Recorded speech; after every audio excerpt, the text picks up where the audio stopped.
I love being someone who makes stuff. An artist, a designer, a creator, whatever you want to call it. That's just the thing though. I think a lot of people, including myself, fall into this trap of labeling themselves as a creative and whatever identity comes with that. Are you an artist, designer, illustrator, filmmaker, storyteller, creator, whatever it is you want to call it? I'm afraid that this trap of identity as an artist can take away from the beauty of actually creating.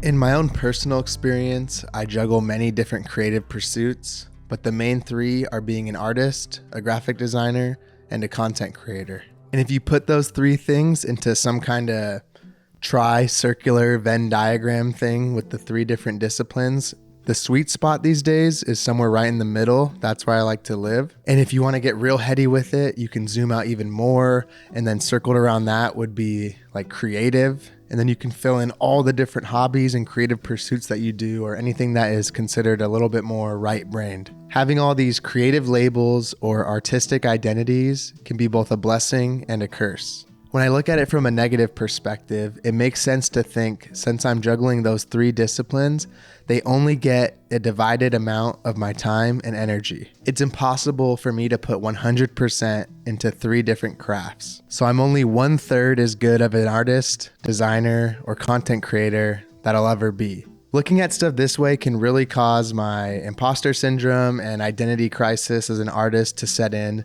But just like anything in life, you can choose to reframe it and look at it in a positive way. If I look at it on the plus side, I'm a multidisciplinary creative who is really good at three different things, and all those different skills and pursuits actually work more symbiotically and can benefit each other.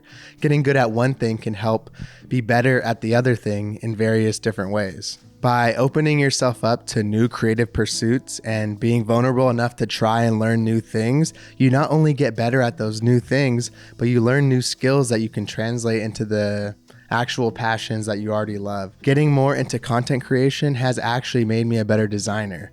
And getting more into art and becoming more of an artist has definitely made me both a better designer and better at making more authentic content that I think is more true to myself. By embracing my more art and creator side, I've learned a lot about social media, video editing, cinematography, audio engineering, all these other random things that can fit into whatever creative bucket that you want. I think that it's a very humbling but rewarding experience to try out different and new creative pursuits.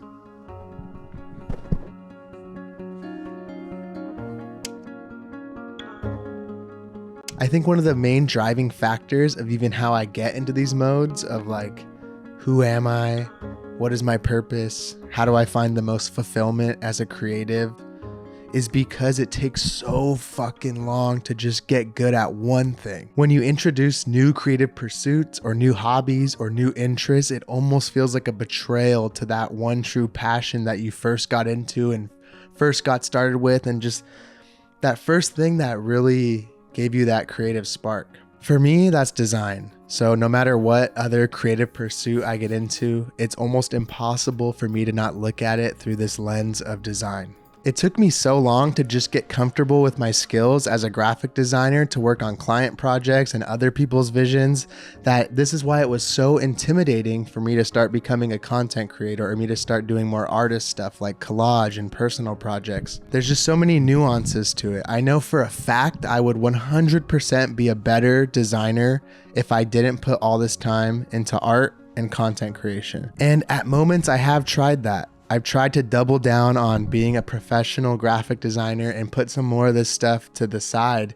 But there's always this pull to try new, different creative pursuits. And I feel like it's impossible for me to just want to work on one thing. And I think that's just kind of how my brain works. I have to be comfortable being only 1/3 as good of a designer or an artist or a content creator to afford myself the privilege to do all three. And with that, I don't feel artistic enough to be with the fine art people. I don't feel like I've accomplished enough with client projects to be super respected as a graphic designer in that world, and I do not feel that I am good enough at content creation or as involved in it to be respected among those people. And I think that gray area that I live in with those three disciplines is kind of a microcosm of a way that I've felt my entire life. Being half white and half Mexican, I've always felt way too white for the Mexican people and way too Mexican for the white people. Being into hardcore punk and the DIY scene, but also really being into business and technology and more corporate stuff, I've always felt way too corporate and professional for punk people and way too punk and kind of not buttoned down for the more corporate culture. And maybe these corny analogies and this weird hyperfixation I have on all these nuances is just something that comes out of the privilege of having free time to sit around and think about these kind of things. But I just wanted to give you a little bit more context onto where my headspace is when I talk about these types of things. Now look, I know what I've talked about through this video is a very first world problem and not really something that needs to be solved or fixed, but that's okay. Most creatives these days have the luxury of living in a modern world that is relatively safe, where almost all of our needs are constantly met. I kind of just wanted to talk about some of these ideas that are constantly running around in my brain and then just get them out into this format to see how other people feel. How do you feel about this artist identity crisis? Is this something that the greater creative community feels on a constant basis? What types of things are you trying to tackle right now in your career? And what different hats are you trying to wear in this world that you've created? I'm not really sure yet where I land in this creative world, but I hope where you are, it's a rewarding spot and bringing you the most creative fulfillment. That's all I have for you today, and I'll catch you in the next one. Peace.